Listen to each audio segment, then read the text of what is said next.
Ayo, what's up? Welcome back dito sa ating channel dito sa Steve He. Alright, so tayo nagbabalik-balik mga kababayan. At eto, pag-usapan natin. VP Sara Duterte, mga kababayan, tila nagkaroon po ng amnesia.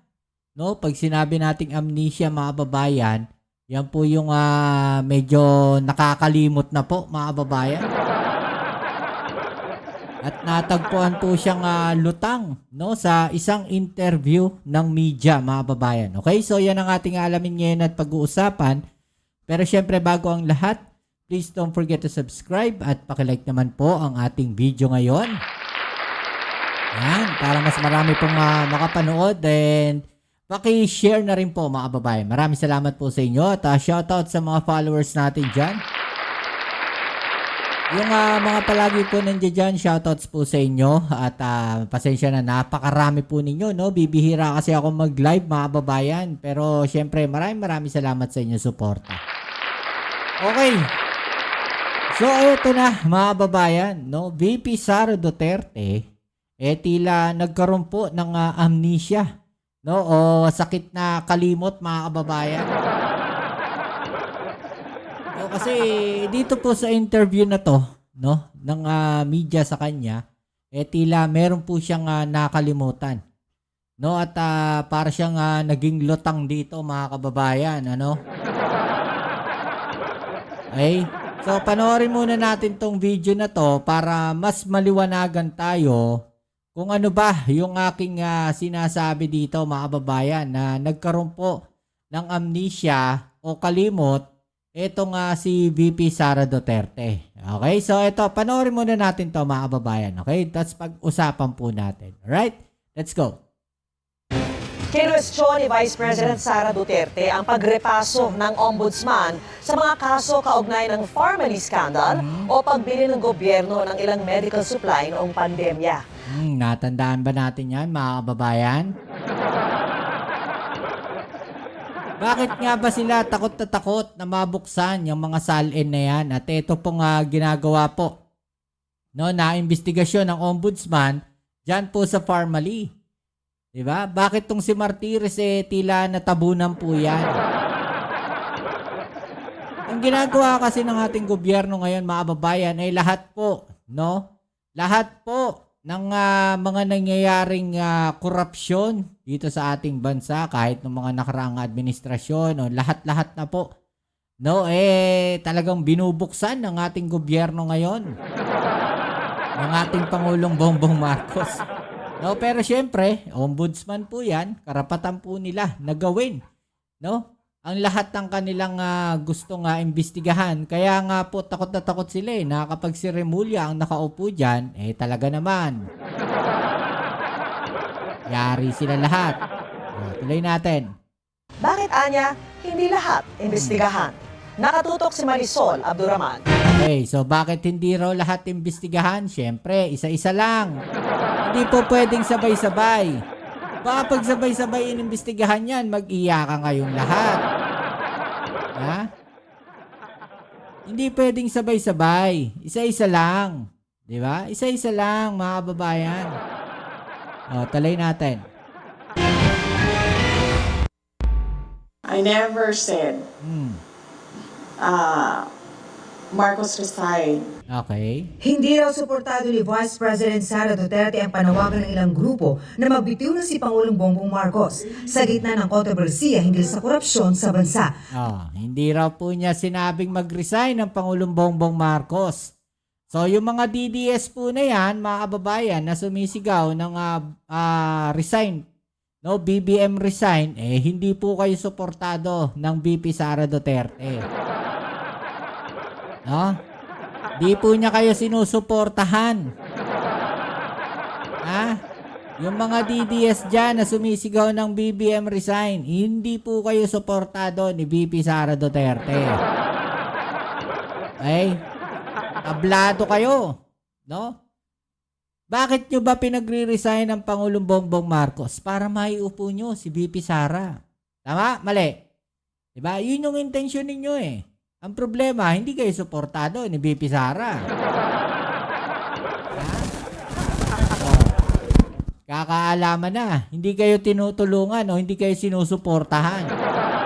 Kaya yung mga nananawagan ng BBM resign dyan, manahimik na kayo. Ha? Tuloy natin. Dalawang bagay lang naman daw ang hinihiling niya sa Pangulo. Unang-una, magpa-drug test siya. Okay. Nag-challenge na siya galing kay Attorney Vic Rodriguez. Okay. That is a hanging open challenge na hanggang ngayon, ayaw niyang gawin. Ayun, nalutang na naman siya dyan, mga babayan. Ano? Okay, balikan natin yan. Yung sinabi niya, magpa-drug test daw ang ating Pangulong Bongbong Marcos. Di ba?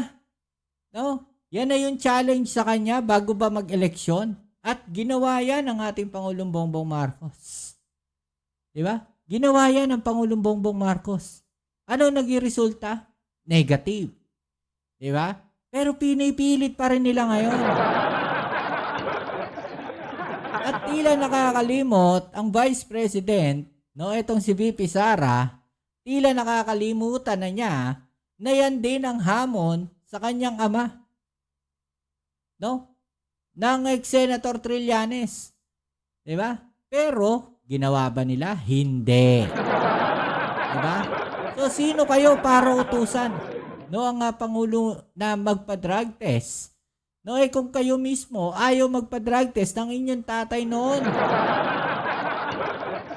Eto, panoorin natin yung video na yan, mga kababayan. Medyo matagal na nga lang to, pero eto po yan. May panawagan po kasi si Senator Trillanes na May panawagan daw si Senator Trillanes, mga kababayan.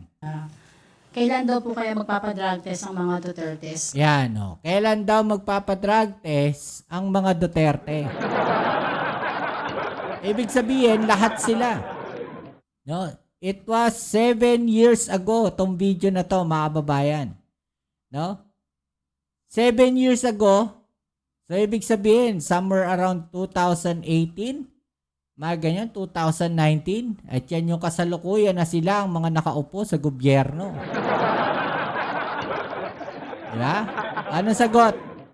Hindi ko po alam kung anong dapat na response dyan kay Senator Trillanes. No? Hindi raw alam ni Harry Roque, no, kung ano daw ang sagot kay Trillanes, mga babayan.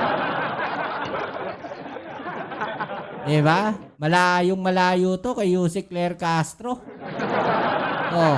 Ano sabi? Dahil marami naman talaga siyang sinasabi na hindi ko na nga lang pinapansin. No? Hindi raw nila pinapansin yung mga sinasabi ni Trillanes noon. Diba? Pinapansin ng palasyo. No? Pero ngayon po, hindi ko po alam kung anong sasabihin sa kanya. Other than, ang presidente po ay halal ng bayan. Kung gusto pong magpa-drug test si presidente, gagawin niya. Pero hindi po para utusan siya ng kahit sino. Hindi raw para utusan ng kahit sino. Diba? Halal ng taong bayan, hindi para utusan ng kahit sino. Yan yung sagot dito kay VP Sara. Ang Pangulong Bongbong Marcos ay halal, no, ng taong bayan at hindi siya para utusan ng kahit sino. Hindi siya para utusan ng kahit sino man. Diba? Hindi siya para utusan ng kahit senador, congressman, vice president, at kung sino man dahil hinalal yan ng taong bayan, mga kababayan. Diba? So, wala kayong karapatan kahit si Vic Rodriguez, no, na utusan yung Pangulo natin. Basag na naman sila dyan. Tuloy natin. Na sinasabi ko, that is a betrayal of public trust. Paano na? Di nag-betrayal of public trust din yung kanyang ama noon. Kung hindi nagpa-drug test si Digong, mga kababayan, di betrayal of public trust din yun. Kasi hindi rin siya nagpa-drug test eh. Diba? Betrayal of public trust din yun.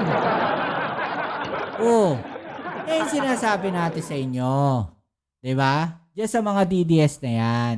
No? ingat-ingat kayo sa mga sinasabi ninyo. Dahil baka bumalik sa inyo.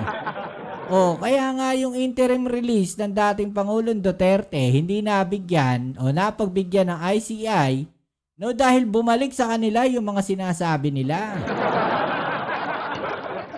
Diba? Ang usapan doon sa interim release is ililipat siya sa isang bansa, no, na mag-a-accept, no, kay Digong, kay dating Pangulong Duterte. Okay, respeto natin dahil dating Pangulo yan eh. Diba? Respeto natin, no? Yan yung sinasabi ko doon sa mga kababayan natin, no? Kahit na galit tayo doon sa tao, irespeto natin dahil naging dating Pangulo po yan. Okay? So, huwag nating mumurahin. Huwag tayong gumaya dyan sa mga DDS na yan. Huwag nyo mumurahin. Wag. Hindi tama yun. Ako, against ako doon, no? Doon sa mga nagmumura, no? Doon sa dating Pangulong Duterte, diba? Wag nating gagawin yun. Huwag tayong gagaya doon sa mga DDS. Okay? So, balik tayo. Diba? Kaya hindi na pagbigyan eh. Bakit? Ano sabi nila? No, neto ni VP Sara. Ang sabi niya kasi, no, doon sa isang naging statement niya na dadalin daw po, no, sa Davao.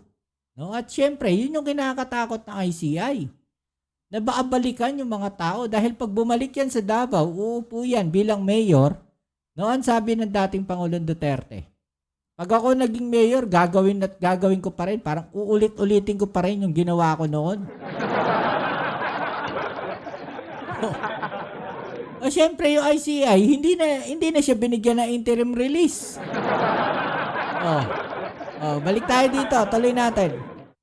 Na pangalawa, yung pagpirma niya ng kaduda-duda na budget.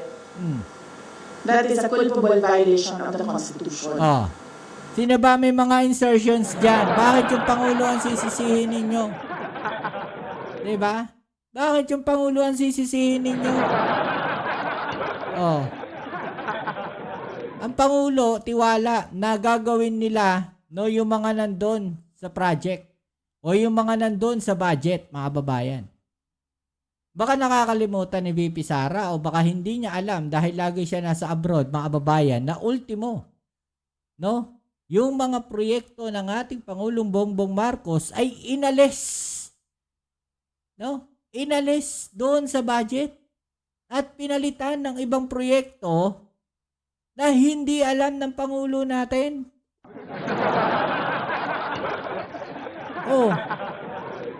Tuloy natin. Yan ang sinasabi ko, nasagutin niya na hindi niya sinasagot. Point is called din anya ang nasabing panawagan sa Pangulo. Never ask him to resign. That is a pointless call, Hindi magre-resign niya. Nakita niyo ba yung tatay? Ilang taon yun? 20 years? That is a pointless call, Tingnan niyo yung DNA niya na ayaw yan umalis ng pwesto. Hindi Lutang na naman. Diba? Tandaan natin, mga babayan, no? Pinapaalis ang dating Pangulong Ferdinand Marcos Sr. sa pwesto. Sino nagtawag ng snap election? Pangulo natin. Dating Pangulong Ferdinand Marcos. Diba? Nagpatawag siya snap election. Sino nanalo sa snap election? Siya pa rin. So, ibig sabihin, mga babayan, siya pa rin ang pinili ng taong bayan na manalo. Pero anong ginawa ng mga kalaban niya? Pinalabas na nagkaroon ng dayaan. At napatunayan po yan. Diba? Pinalabas na dinaya yung eleksyon para sila yung makaupo. Ano nangyari, mga babayan? Lalo tayo naghirap. Okay? Diba? Nakita ninyo? Yung Petron binenta.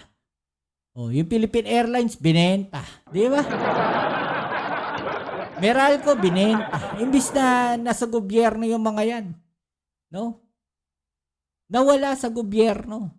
Kaya lalong tumaas yung yung kuryente, di ba? Maraming nawala sa gobyerno nung naalis ang dating Pangulong Ferdinand Marcos Sr. Lalo naghirap ang ating gobyerno. Ngayon, kung aalisin ninyo itong Pangulong Bongbong Marcos, hindi kayo makapagantay ng eleksyon? Huwag nating ikumpara yung dati sa ngayon, mga babayan. No? Huwag nating ikumpara yung dati sa ngayon. Huwag nyo sabihin na dahil sa bloodline.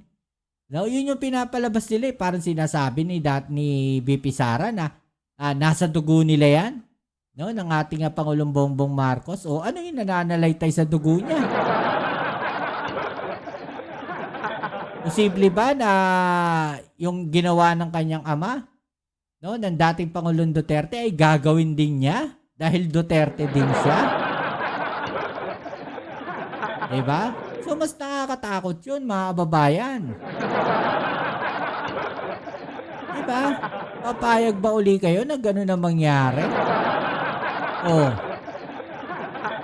Balikan natin. Sige, balikan natin, mga kababayan. No? Yun naman ang gusto nilang mangyari. Kailan kumita ng malaki ang mga diskaya? Panahon ng dating Pangulong Duterte. Diba? Kailan sila kumita ng malalaking halaga at umangat ang kanilang kita? Dahil dyan sa DPWH na yun.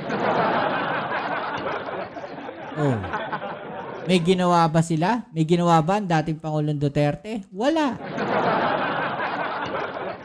Ang Pangulo natin, pinaimbestigahan yung mga nangyayari ngayon, no, na korupsyon. Bakit galit na galit sila? Diba? Lahat tayo galit sa korupsyon, mga kababayan.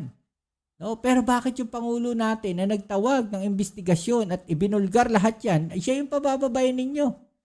May utak ba talaga itong mga DDS na to? Ay nako. Hindi daw totoo ang usapin ng destabilisasyon at sabi ni VP Sara, sa administrasyon daw ito nanggagaling. Paniwala ni VP Sara, hindi sapat ang ginagawa ng Pangulo sa isyu ng korupsyon. Oh. Ang ginawa lang niya ay magpalit ng House Speaker at ng President ng Senate at gumawa ng ICI. Oh, hindi ba yung ICI sa nakapokus yan? Mga babayan, imbestigahan yung korupsyon. Mga babayan, dyan sa DPWH na yan. Diba? Eh yung dating Pangulong Duterte, may ginawa ba? Balik natin sa kanya. No, at least yung Pangulo natin may ginawa. Diba? Nagkaroon ng investigasyon, nagpalit. Mga babayan, ng DPWH Secretary, nilagay si Vince Dizon. O ano nangyari? Mas lalo nating nakita yung malawakang korupsyon, no, dito sa DPWH. Yung tatay ba niya may ginawa? Meron, wala? Oh. May ginawa ba? At least yung Pangulo natin nag-umpisa, may ginawa. Di ba? Eh si dating Pangulong Duterte, meron? Oh. Yan yung problema, mga kababayan. Ang hilig nila magbato ng putik, no? Pero hindi sila tumitingin doon sa sarili nila. Diba? Pero hanggang ngayon, wala pa rin nananagot. Eh syempre, under investigation pa rin. Eh nagsamba ng kaso. Diba? Sampahan nyo ng kaso.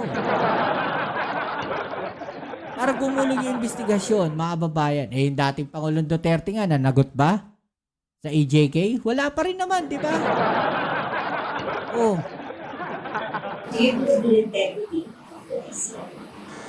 Hindi siya reliable dahil ang Pangulo din ang gumawa. Sinusubukan pa namin Wala makuha naman tayong ine-expect na sasabihin maganda eh, di ba? Ng Vice President sa ating Pangulo. Lahat kasi ng gagawin ng Pangulo natin, pangit para sa kanila. Sila lang yung magaling. Di ba? ang panig ng palasyo sa mga sinabi ng bise. Tungkol naman sa pagpapabawi ng Ombudsman Jesus Crispin Remulla sa mga kasong may kinalaman sa issue ng overpriced na pagbili ng medical supplies mula sa formerly ng Duterte administration para daw ma-review at matiyak na malakas ang kaso. Sagot ng bise, Bakit specific yung pag-iimbestiga? Bakit hindi iniimbestigahan lahat ng corruption scandal? Bakit kinokontrol yung kwento sa corruption? Bakit hindi nilalabas lahat nung Ano? Anak ko, floating na. Loading, mga kababayan. Loading. No? BP Sara, nag-iisip, loading. mga insidente o mga gawain. Kaya natin nasasabi lahat na merong controlling the narrative ay dahil pinipili nila kung ano yung gusto nila imbestigahan. Sino ba naglalabas ng naratibo na yon? Mga babayan. Di ba sila lang? Pag medyo tatamaan na o merong tatamaan o tatamaan na talaga ang Office of the President, ang administrasyon sa investigasyon, ay biglang namamatay Sigurado kayo? yung investigasyon. Sigurado kayo? Nawawala. Sino ang pumatay na investigation no, sa Blue Ribbon Committee? Sino? Sagutin ninyo. Ha? Nalilibing, nalulubog yung investigasyon. Samantala, hindi naman kinagulat ni VP ang pagtapya sa budget ng Office of the Vice President. I think August 15, noong tinanong na ako kung ano yung expectations ko sa budget hearings, sinabi ko na ang expectation namin ay bawasan nila ang budget of the Office of the Vice President.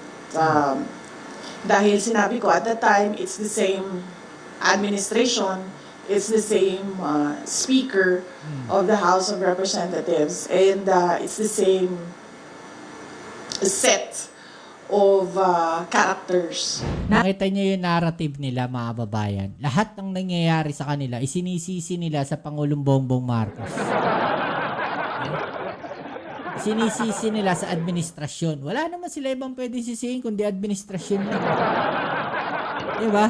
Natanong din ang busy sa pagbabasura ng ICC sa hiling na interim release ng kanyang ama na si dating Pangulong Rodrigo Duterte. Malamang dito sisihin na naman niya si Pangulong Bongbong Marcos. Administrasyon na naman. I have a comment on that, but I really want to wait for the decision on the appeal. Nasa Zamboanga City ang busy para dumalo sa selebrasyon ng Piyesta ng Lungsod at pasinayaan ang pagbubukas ng library at art exhibits sa Universidad de Zamboanga.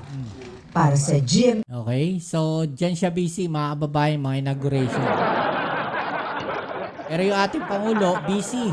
No? Doon po sa mga nasalanta ng lindol, ng bagyo. Di ba? Pero, ewan ko sa kanila. Bahala sila. Kung saan sila magiging busy. Okay, so, yan muli. Maraming salamat sa lahat ng mga patuloy na kasuporta dito sa ating channel. Kita-kits po tayo sa ating next video upload. Ito muli ang inyong Kuya Mobs sa Mobs TV. Maraming salamat po sa inyong suporta. Right? Peace!